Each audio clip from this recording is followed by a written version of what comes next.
तेरी छोटी है परांदा तेरा लाल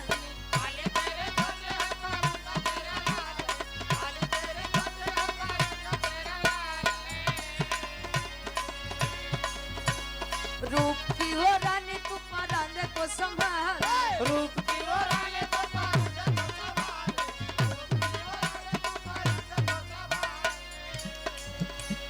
काली तेरी छोटी है परांदा तेरा लाल रूप की हो रानी तू परांदे को संभाले न चलेगा तुझसे आगे आगे दिल होगी बड़ी अरे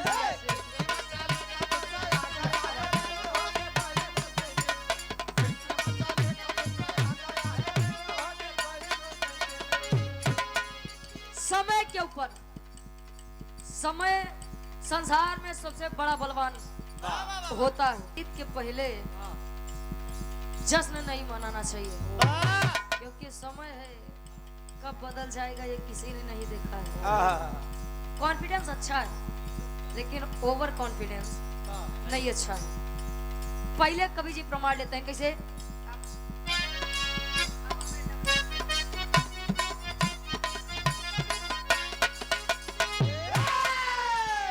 तीनों लोक चारों युग किया विस्तार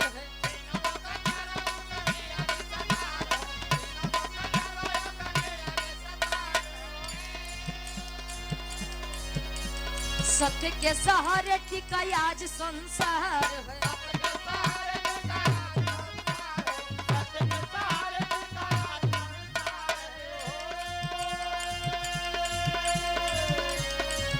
अरे तीनों लोग चारों युग किया विस्तार है सत्य के सहारे टिका आज संसार है।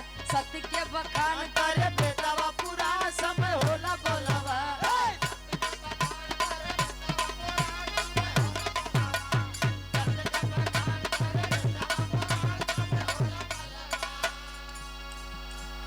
सत्य के सहारे टिका आज संसार है। कहा जाता है अच्छा लोग बताओ थे कि काशी भगवान भोलेनाथ के त्रिशूल पर टिकी हुई विश्वास और कहा जाता है विश्वास है तो लोग पत्थर में भी भगवान को खोज लिया करते हैं और विश्वास नहीं है तो लोग साक्षात प्रभु भी दरवाजे पर आ जाए तो अपमानित करके हटा देते हैं भगा देते हैं। पहला संकेत कवि जी लेते हैं सतयुग से कैसे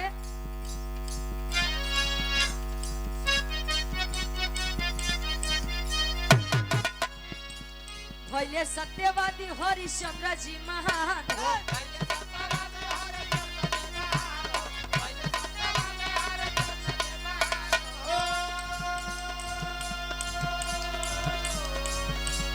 सत्य खातिर डोम घरे बिकले सुजान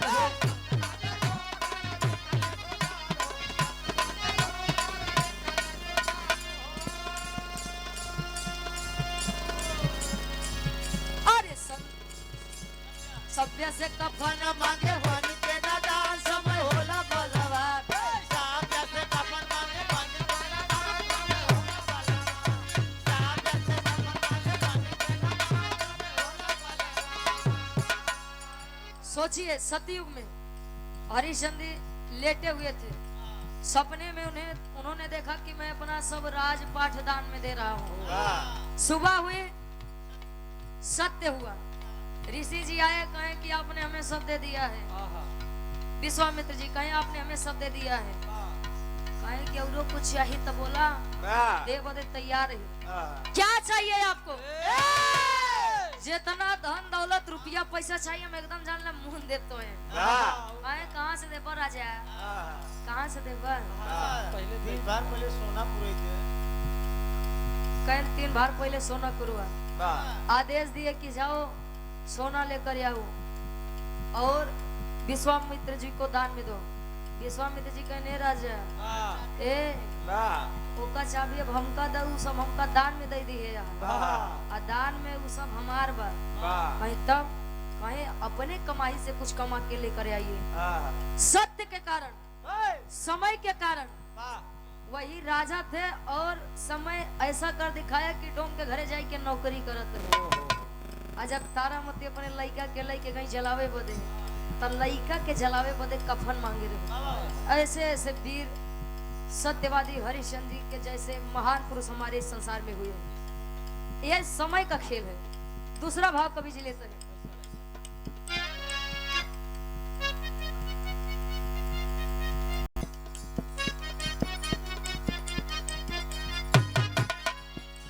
सत्य जाने रामचंद्र गईले बीच बना,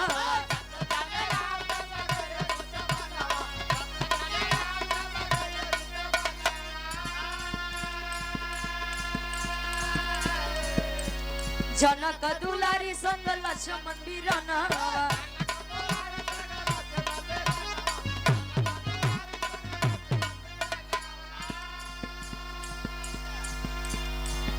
अरे सिया लेके रावण गया लंका दंगया, समय होला बलवा।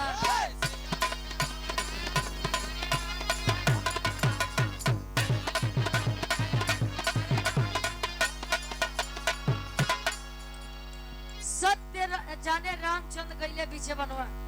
अच्छा एक बात बा, एक चीज निवेदन भाई आप लोगों से, कि रुपया पैसा धन दौलत देख के बेटिया बियाह हुआ जिन कर जाए, बस रुपया देखा मन एक देखो ही न करा।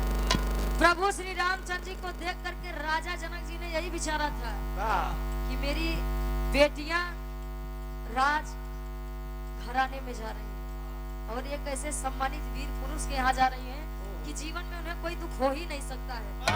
लेकिन बारे समय सीता जी के कवन सुख मिल गया, पूरी रामायण हम देखी नहीं, कतो नहीं कोनो चीज दिखाए। सत्य को जाने प्रभु श्री रामचंद्र जी, क्या जाना था कि श्री रामचंद्र जी के 14 वर्ष के वनवास हुई। सुबेरे राज्याभिषेक हो जाता है, राज्याभिषेक तो नहीं हुआ, लेकिन 14 वर्ष के वनवास समय के कारण उनको मिला। बारे समय तीसरा प्रमाण,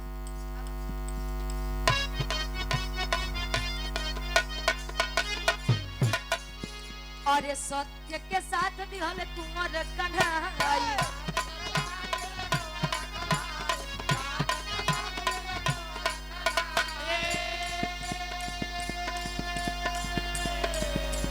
करो पांडव में तफाइल लड़ाई,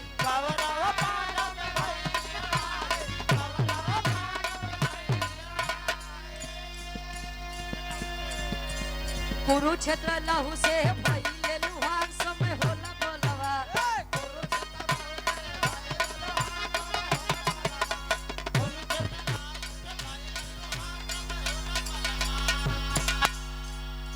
पूरे महाभारत में वीर कर्ण से बड़ा बलशाली कोई था ही नहीं, लेकिन पूरे महाभारत में उनका कौन नाम से पुकारा जाना था, जानते हैं आप लोग?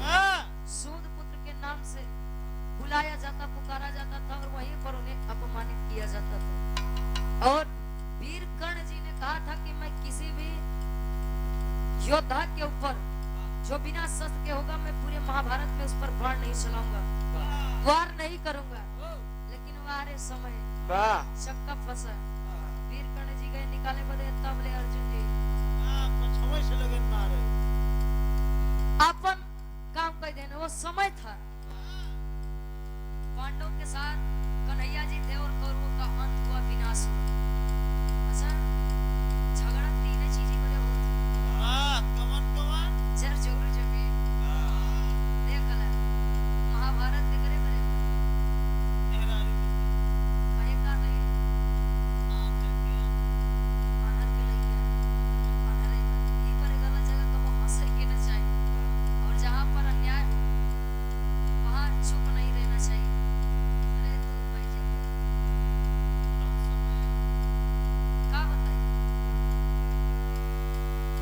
कलयुग के प्रमाण अब इनके ऊपर कैसे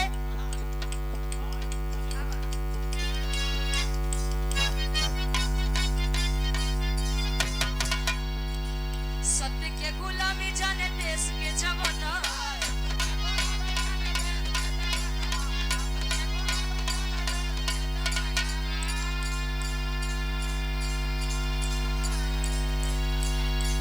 कर्ण कर जलाई दिए क्रांति के दिया ना,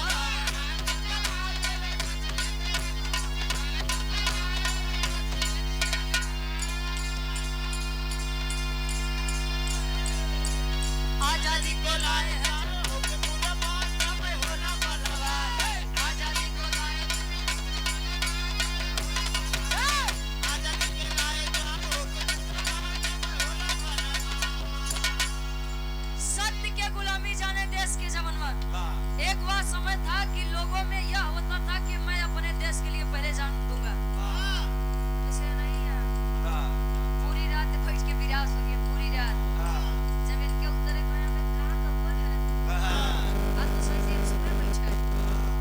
यस जो बैठा है तोरे बगली को मरकत निकाल ए भैया अगर गांधी जी चाहते चंद्रशेखर आजाद सुखदेव को और राजगुरु को फांसी नहीं होती। बार बार अंग्रेज पूछा करते थे कि गांधी जी क्या किया जाए। गांधी जी मार मुड़ी छुरा में जो आपको ठीक लगे उचित लगे वो समय ही था। और एक यह भी समय है कि एक बार रामलीला को 2 बार से बंद किया गया था यहाँ और तीसरे दिन चौथी बार इतना बढ़िया विराह के कार्यक्रम रखे हैं। समय ही आखिरी भाव कवि का प्रमाण है। आज के नेता कैसे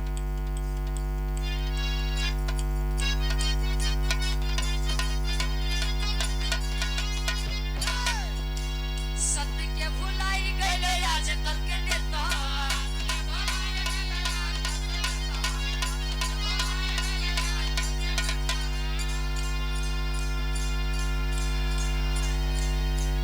खहत्तर पहिन के भरे अपन पेटवा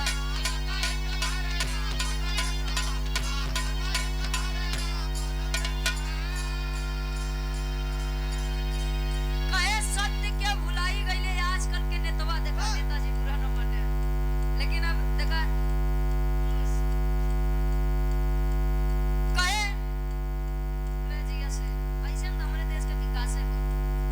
हाँ ए भैया आजकल के नेता जब ले वोट लेके वही तब ले तोरे घरे आएंगे तोरे दरवाजे आएंगे और जब उन्हें दिन जीत जाएंगे चलते हैं 5 साल बाद देखा भाई अब 5 साल बाद ही देखा हमारे 31 अक्टूबर के जौनपुर में कार्यक्रम रहे। अच्छा एक लेडीज आई थी उन्होंने बताया कि मैं सड़क बनवा दूंगी ऐसा कर दूंगी वैसा कर दूंगी। यार पब्लिक गरियावत पर आए आपकी वोट ले बंद यहाँ ये खड़ा क्या बनवा 5 साल नहीं देखा। ए भैया आज के समय में लोग अपना पेट भरने के लिए अपने मेहरारू लड़कियां बच्चा देखा दुनिया विकास तो होता ही है।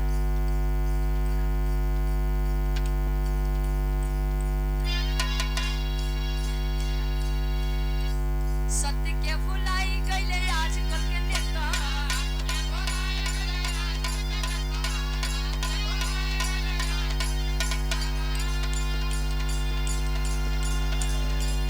खत्तर पहिन के भरे अपन पेटवा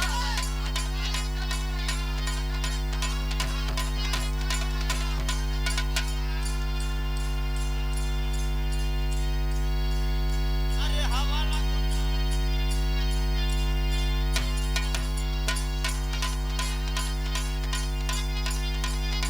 वाह